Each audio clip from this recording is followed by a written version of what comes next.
علیکم، میرا نام ممتاز خان اور یہ خان ٹی وی ہے۔ بات کریں گے ہم بابری مسجد کی اور ان مساجد کی جو ہندوستان میں تھیں اور اب نہیں ہیں، اور ان چرچز کی جو عیسائیوں کے چرچز تھے ان کی بات کریں گے ہم آج۔ دیکھیے یہ بابری مسجد کے ساتھ کیا ہوا، ہمیں یہ سوچنا ہوگا جو بابری مسجد کے ساتھ ہوا وہ 50 اور دوسری مساجد کے ساتھ بھی ہوا۔ کیسے بابری مسجد کو ڈیمولش کیا گیا، گرایا گیا۔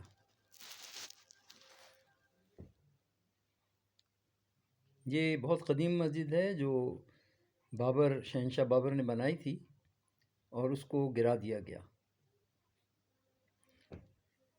اور گرا کے اس پہ رام مندر بنایا گیا، جبکہ انڈین سپریم کورٹ نے فیصلہ دیا کہ جی ہاں یہاں رام مندر تھا، جبکہ انسائکلوپیڈیا بریٹینیکا میں کوئی بھی اس کا ثبوت نہیں ہے۔ اس میں انڈیا کے سارے حالات درج ہیں، اور اس میں بابری مسجد جو ہے اس میں بابر کی تعمیر کی ہوئی ہے، مگر یہاں سپریم کورٹ کے غلط فیصلے کی وجہ سے، یعنی کوئی اس کی بیسس نہیں ہے، انڈیا کی سپریم کورٹ نے یہ فیصلہ دیا کہ وہاں رام مندر تعمیر کیا جائے اور اس سے کچھ فاصلے پہ مسجد بنا دی جائے۔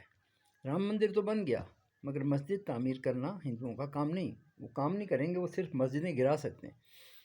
اس وقت تک تقریباً 50,000 مساجد گرائی جا چکی ہیں، جو 1947 سے شروع ہوئی تھی گرانی اور ابھی تک گرائی جا رہی ہیں، اور 20,000 چرچز گرائے جا چکے ہیں۔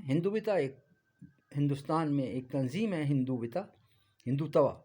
توا جو تنظیم ہے، وہ ہندو توا تنظیم جو ہے اس کا کام ہی یہی ہے کہ وہ اقلیتوں پہ ظلم کرتے ہیں، ان کی عبادت کی جگہوں کو گراتے ہیں، اور اسی طرح مسلمانوں کی 50,000 مساجد 1947 سے لے کے اب تک گرا چکے ہیں وہ، اور عیسائیوں کے چرچز گرا چکے ہیں۔ ابھی لیٹسٹ جو ہے منی پور میں وہ عیسائیوں کے گھروں کو جلا رہے ہیں ہندو، مگر جو موجودہ حکومت ہے یہ کچھ نہیں کر رہی ان فسادات کو روکنے کے لیے۔ انڈیا کی اتنی بڑی فوج ہے اور 10 لاکھ کے قریب فوج ہے ان کی، اور وہ فوج منی پور میں صرف جو ہے وہ فسادات کو روک نہیں سکی، بلکہ ہندوستان تو ایک ٹیررسٹ ملک بن چکا ہے جہاں پہ عورتوں کی، مسلمانوں کی، عیسائیوں کی، سکھوں کی جانیں محفوظ نہیں ہیں، بلکہ یہ دوسرے ممالک میں بھی جا کے ان لوگوں کا قتل کرتے ہیں، بلکہ ان کی جو تنظیم ہے وہ جا کے قتل کرتی ہے۔ تو بہت اب مشکل ہو گیا ہے مسلمانوں کا وہاں سروائیو کرنا اور رہنا، تو مسجد کو گرا دیا گیا۔ مل کے ہندوؤں نے، بہت سارے ہندو آئے، اور نہ پولیس نے روکا نہ فوج نے روکا، اور بابری مسجد گر گئی۔ اسی طرح چرچز بھی گرتے ہیں، مساجد بھی گر رہی ہیں، چرچز بھی گر رہے ہیں، اور مسلمان کچھ نہیں کر سکتے۔ اس کے بعد جو مسلمانوں نے احتجاج کیا تو ان کے مکانوں کو بھی جلا دیا گیا۔ تو یہ حال ہے اس وقت انڈیا میں تباہی کا۔ تو مسلمان جو ہیں علماء کرام، ان سے میرا سوال ہے، علماء کرام سے میرا سوال ہے کہ وہ کب جاگیں گے؟ پاکستان کے علماء کرام، افغانستان کے علماء کرام، بنگلہ دیش کے علماء کرام، یہ سو رہے ہیں سب، اور یہ کب جاگیں گے؟ کب اپنی آواز اٹھائیں گے کہ مسجدوں کو گرانا بند کیا جائے؟ جب تک ان سے نہیں کہا جائے گا کہ 50,000 مسجدیں جو آپ نے ہماری گرائی ہیں ان کو دوبارہ بنائیں ہیں، اور پاکستان میں تو یہ سب نہیں ہوتا، افغانستان میں یہ نہیں ہوتا، بنگلہ دیش میں یہ نہیں ہوتا، ہندوستان میں کیسے یہ 50,000 مساجد گرا دی گئیں؟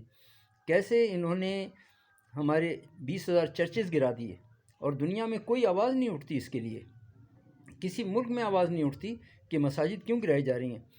ہندوستان کی حکومت سے ڈیمانڈ کرنی چاہیے، انٹرنیشنل کرمنل کورٹ میں جانا چاہیے اور کہنا چاہیے کہ یہ 50,000 مساجد جو گرائیں گئے ہیں ان کو دوبارہ بنایا جائے، اور جو چرچز گرائے گئے ہیں 20,000 ان کو دوبارہ بنایا جائے۔ یہ تو عبادت کی جگہ ہے، ان کو کیوں گرا رہے ہیں آپ؟ اور زبردستی مسلمان لڑکیوں سے وہاں شادی کی جاتی ہے، اور ہندو کرتے ہیں، اور اگر کوئی مسلمان لڑکا کر لے شادی تو اس لڑکے کو لو جہاد کے نام سے پکڑا جاتا ہے اور اسے مار دیا جاتا ہے۔ یہ ہندوستان کا حال ہے۔ ہمارے علماء کرام سے میرا سوال ہے کہ کب ہمارے لوگ جاگیں گے اور کب اس کو روکیں گے؟ ورنہ اسی طرح سے ہندوستان میں ایک وقت آئے گا کہ کوئی مسجد اور کوئی چرچ نہیں بچے گا، مگر جب تک ہم اویئرنیس نہیں دیں گے، ہم بات نہیں کریں گے اس کے اوپر، تو اسی طرح سے مساجد گرتی رہیں گی اور چرچز بھی گرتے رہیں گے۔ تو اس کی بات کرنی چاہیے، اس کی آواز اٹھانی چاہیے۔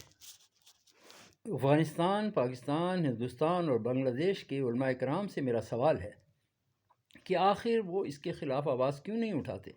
اقوام متحدہ میں کیوں نہیں جاتے؟ جا کر یہ بات کیوں نہیں کرتے کہ ہماری مساجد ہندوستان میں گرائی جا رہی ہیں اور 50,000 مساجد گرا دی گئی ہیں؟ یہ گوگل کی رپورٹ ہے، گوگل سے میں نے لیا ہے ڈیٹا۔ تو 50,000 مسجدیں گر گئیں، 20,000 چرچ گر گئے، مگر ان کے خلاف کوئی بات نہیں ہو رہی۔ ہمیں یہ بات کرنی چاہیے اقوام متحدہ میں کہ ان سے کہا جائے کہ واپس یہ 50,000 مساجد بنائیں اور 20,000 چرچز کو دوبارہ سے تعمیر کیا جائے۔ اگر آواز آج نہ اٹھائی گئی تو ہندوستان میں نہ کوئی چرچ رہے گا اور نہ مسجدیں رہیں گی، نہ مسلمان رہیں گے۔ 30 کروڑ مسلمان آہستہ آہستہ آہستہ ختم کر دیے جائیں گے، ڈرا کر ان کو ہندو بنایا جائے گا۔